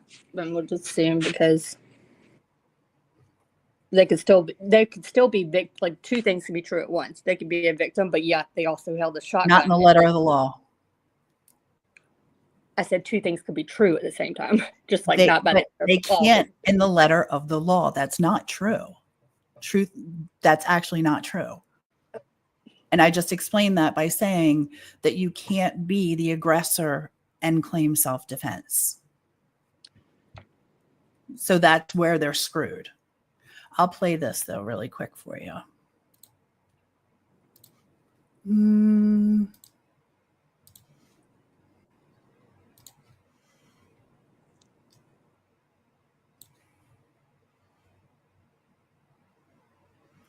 I'm trying to make it a little bit bigger. Now by one of Eric and Lau Menendez's attorneys, Mark Garagos. Mark, good morning to you. Have you spoken to Lyle and Eric since this happened, and what's their reaction? Well, I think I had already prepared them for it. I mean, this DA had made up his mind. Mind you, there were 22 family members who signed on, who met with the DA's office, who told them, stop re-traumatizing us. We could tell at that meeting that he had no interest in that. This really kind of points out one of the fallacies, if you will, of kind of the DA's office here. They're not interested in the victims. They didn't let the victims know that they were going to make this decision. We figured they probably... But that's not a fair statement, because that wouldn't go with the former DA, would it?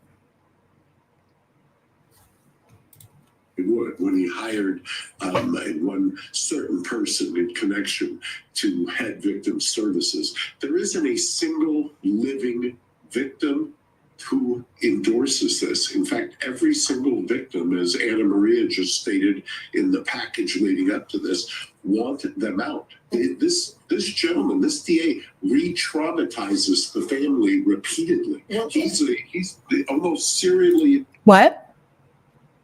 Oh, I didn't say anything. I'm listening. Using them with his lies and his... He's doing... look over here, not over there. Or look over there, not over here. By focusing on the family, he's not focusing on the Menendez brothers or the law, or the argument of the law. He's using emotion, which is, it's great.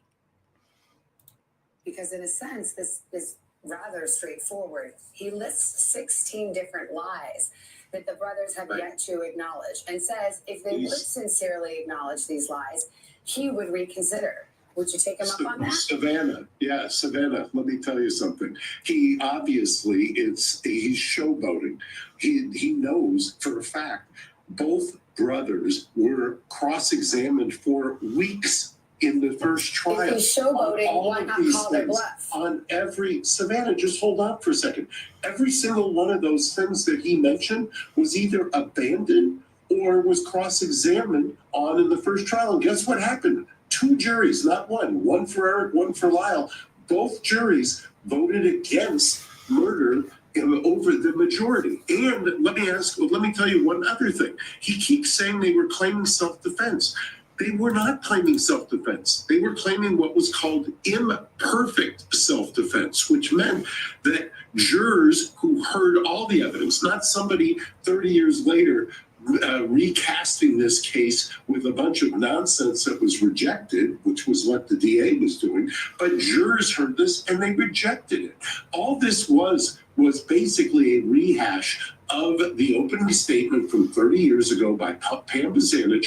Jurors listened to that, jurors rejected it.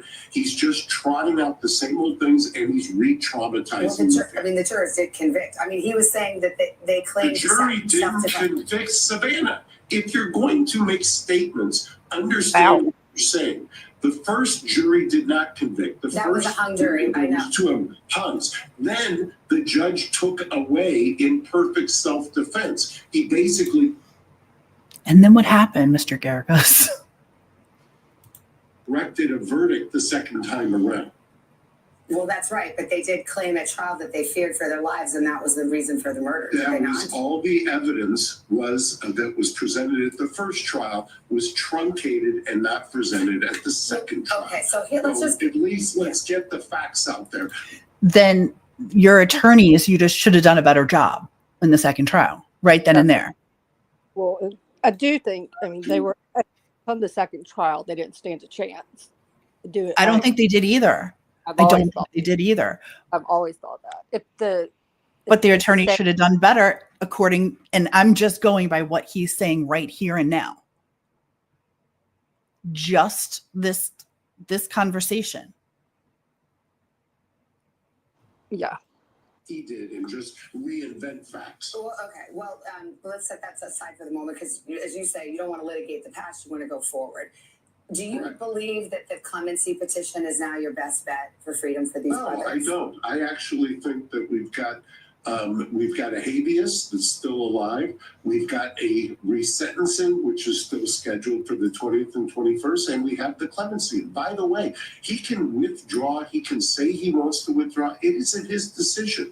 All that was a grandstanding by somebody who acknowledged when a couple of people asked him the question, wait a second, the DA's office already invoked this. And by the way, there's a case that says you can't withdraw unless you show certain factors, and you haven't talked about any of those factors. He mentioned, but I bet you he's got them. Sirhan, the DA does. Now, that was a case that the parole board, this is the person who was convicted of killing RFK Jr. And it's relevant because he was granted release by the parole board. And Governor Gavin Newsom, the very person who will decide the brother's fate, looked at that case, reversed the parole board and said, no, he hasn't taken enough responsibility. Do you see a parallel there? And does that tell you anything about what you need to do for Governor Newsom?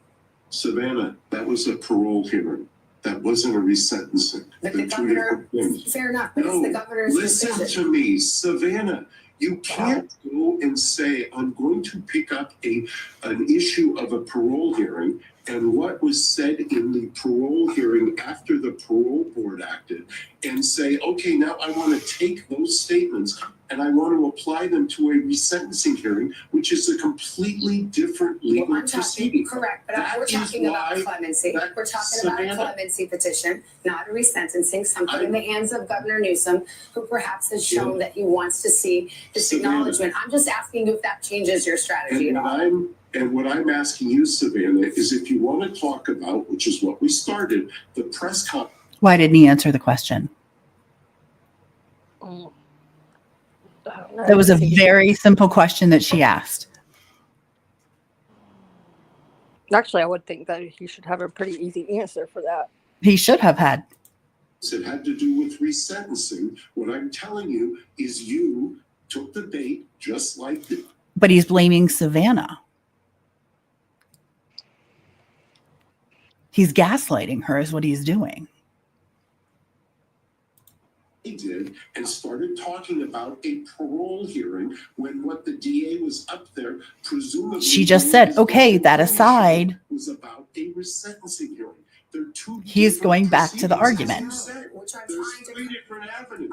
One doesn't have anything to do with. I understand. I'm trying to move the discussion to the avenue now before you, That's which fine. is commutation with the governor, and whether you think that the brothers need to do anything to increase their chances of release, which is in the unilateral decision of the governor. That is the question. No, it's not about those other hearings. This is separate. I stand firm now. After hearing this. Okay, and once again, just so that we don't confuse people, and I understand why you're confused, because you listen to the DA could be confused and try to confuse the public. You accurately said there are three different proceedings. One is the habeas, we're fighting that. One is the resentencing, scheduled for later this month. A third one is a potential clemency. Saran was neither of the last two, and arguably had something to do with the parole board. But that is not what we're talking about. It was not what the press conference was about. All that was a distraction, which worked well because now you're asking me about it. Well, I don't have time to. This is fun. I agree, Kez. She's not confused. He's talking in circles. He's trying to confuse. And what he's done is nothing. What he said is nothing.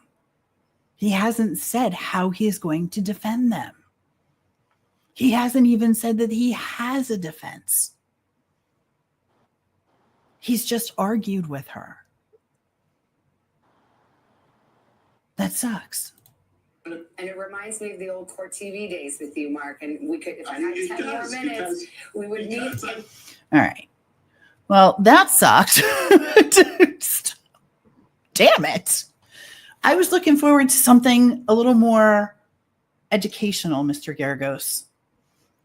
Something I could sink my teeth into.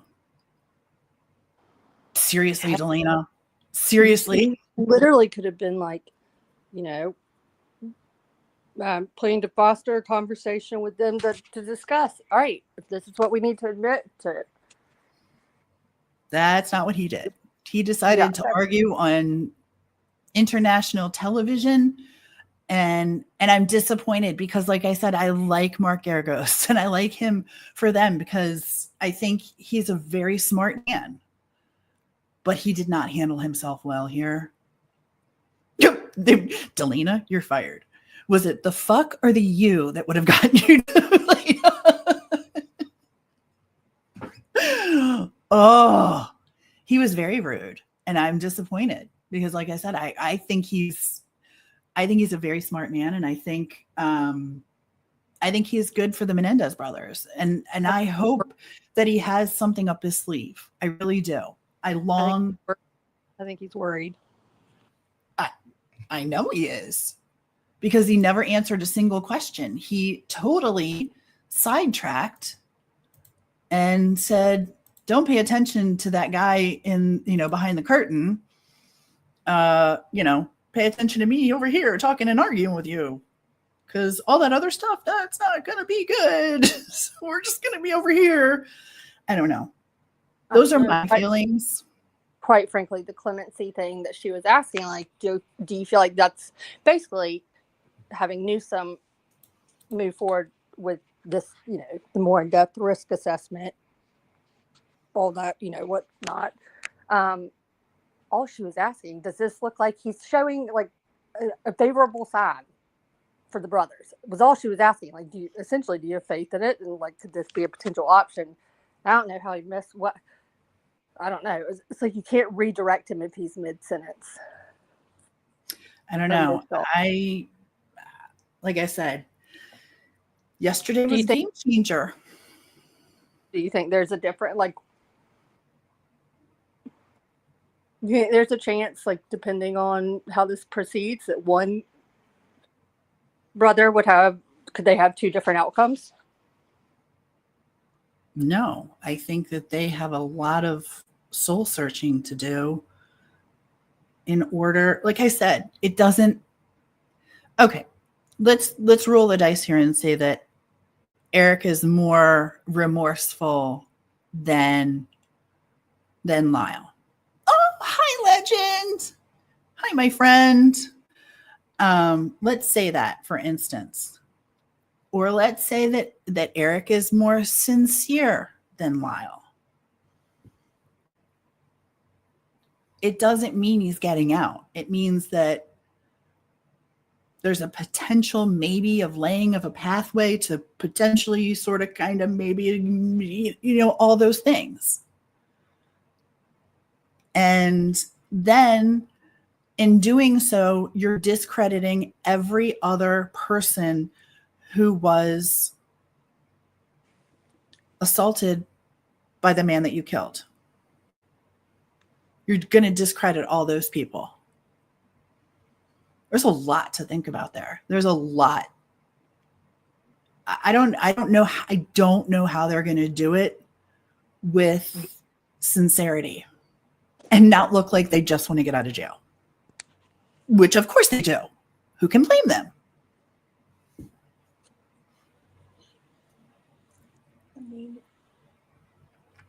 I mean, that's the whole goal, isn't it? Like to get out of jail. That's the whole freaking goal. But how do you, like I said, he set him up for failure, and he did it. If this were a tennis match, it was a pretty good serve. We'll see. I don't know. But I do have some other news that I forgot to share in the beginning, and that is we are looking at a new case. And I have been listening to podcasts about Crystal Rogers because my good friend Delana had a conversation with me the other night, and she said, I'm going to need you to do this. I'm going to need you to join me down this rabbit hole, and I'm going to need LFT to join us. I'm going to need you to come down this rabbit hole with me and look at this case. And I was like, much like I did with Murdoch, I fought back a little and was like, I don't know. And she said, but it's like Murdoch, and LFT is going to be so happy. And then she said, there's more bodies in the morgue. And I was like, let me look at it. Well, I have obsessively listened to Joseph Scott Morgan and other podcasts, and I'm in. So thank you, Delana. I will bring it to thank you.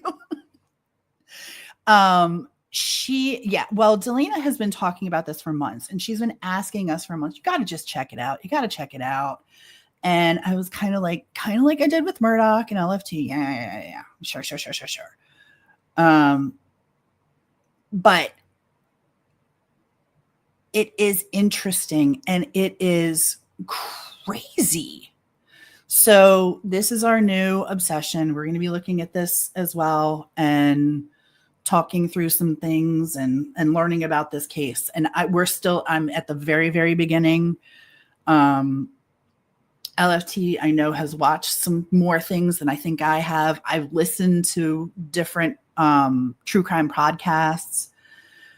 Like I said, Joseph Scott Morgan, who I love, has done a really great one. And then Delana sent me some other ones. So it's interesting. It's definitely interesting. Yep. Back to Bardstown. Yep. So that is our how taking calls from his own brother during the interview is a classic moment. I had a totally different thought of what's his name. Like when he was the way he conducted himself in there, I was just like, oh, the adjectives I have for you, sir. And it came roaring back to my head when I watched all that. Yeah, Nick Hout calling him saying, you know, all the things that he said, and it was gross. It was gross. But I'm interested. I'm invested. Delana, LFT, tag gun at you too. But it is a very interesting case, and I'm hoping that we can do a live on it soon. Yeah, and there's multiple, literally, potential bodies involved. It's weird the way. I love the way that Delana sells it to me is there's more bodies than there are at the morgue. And I was like, are you serious? And she's like, oh yeah. Oh yeah. Oh yeah. You're going to lie here. And then Delana, remember when he's like talking to, I guess it was when Steven called, and he was like, but apparently Hout's in the car with Crystal at the time. But the way the interviewer, or I guess, you know, the officer or detective, excuse me, sitting there with him after he takes that phone call, and he like catches them, and it was so funny to watch him like try to like, he's like, he just, and he's like, man, just what do you want to know? Like, I've told you everything. Like, he just talked about another word salad of someone like sidestepping a question. And yes, I mean, it's literally like he's like, if she's sitting next to you in the car, but you need to call her, or you'll have her call him to give you the answer when she's right there. And he was like, What's interesting is there's a trial already booked for June. Mm-hmm. So we'll be going over that trial, and then right after is Koberger's trial. And I'm purposely not learning anything about Idaho 4 because I really want to go in that blind like a juror and watch Koberger's trial like a juror, because there's so many conspiracy theories on that. You know, did he do it? Did he not? Did they have the right guy? I don't know. I don't care. I'm pretty sure that they have the right guy. But I'm going to watch that trial very much like a juror and just absorb that one that way. So, and I think we're going to try and restream that one as much as we can. And of course, Rachel will be tweeting out as much as we can there. And then going live in the evenings if possible. But that's pretty much Menendez for me. I don't know how LFT feels about it, but I'm like, I'm going to have to wait until the 20th to see anything more about Menendez.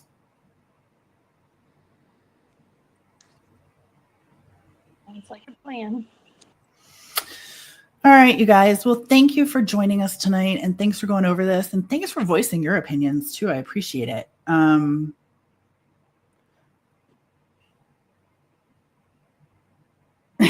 agree. But I appreciate you guys joining us tonight. I hope you have a great week, and we will catch up with you soon. Take care, everybody. Thank y'all. Bye.